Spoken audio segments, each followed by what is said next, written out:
Dude, this motherfucker, he can't even walk. Eating like a dirty, filthy, fat truck driver, boys. There is a 41% increase in heart attack among truck drivers versus the average population. Also battling some pain in his right leg. Okay, ready? All right, Alex, ready. This isn't just a race, it's a turning point. A loud, unapologetic wake-up call for an industry that's taken too much from the people who keep it alive. Let's go, Alex. Let's go. The average truck driver dies at the age of 61. Truck drivers deserve more time with their families, more health in their bodies, more life in their years. They carry the weight of the country, and it's time we carry some of theirs. I'm gonna fucking make it. Yeah, you're gonna make it. We're gonna make it. We're both gonna fucking. Carriers, vendors, dispatchers, insurers, media personnel, and families. If drivers matter to you, this is your call to step up. This is our stand to protect the backbone of the supply chain, to fight for the ones who never stop moving, to restore balance to a broken system. For the drivers, for our future, for Project 61. Let's put humanity back behind the wheel.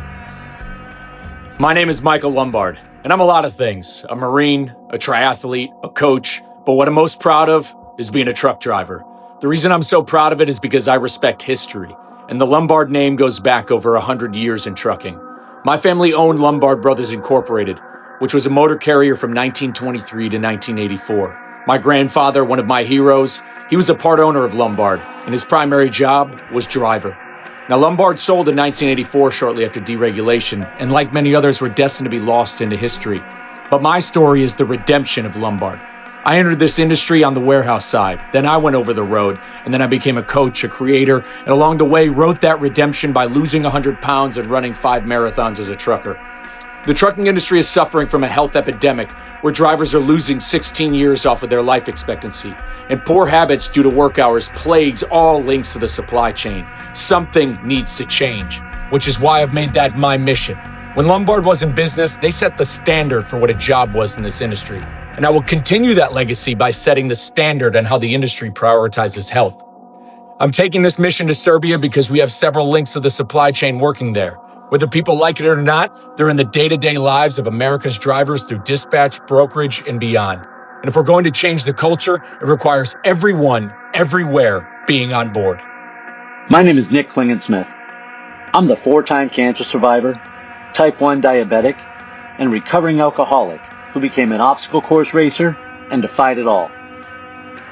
My purpose is to overcome every obstacle and inspire others that they can too. When Alex Bates first reached out and said, "Hey, I want to do an Ironman and I want you to do it with me," I think my first reaction might have been no. Hell no. It was different than what I did. It was outside my comfort zone, and I was terrified of the swim. But there was a time in my life where I was nearly 40 pounds overweight, convinced I couldn't run because of my diabetes, couldn't adventure because of my sleep apnea, that I'd always be held back because of my addiction. But what I discovered was that it was a choice, a decision. And your decisions become your habits, and your habits become your lifestyle. So that's why I'm joining Alex and Michael Lombard to compete in Ironman Belgrade. Each of us have a compelling story of transformation, and we're out to change the culture of this industry by showing others that a healthier lifestyle is a choice and one they can make too. Let's go. Live inspired. Ironman Belgrade, we are coming for you, for the truckers and for logistics.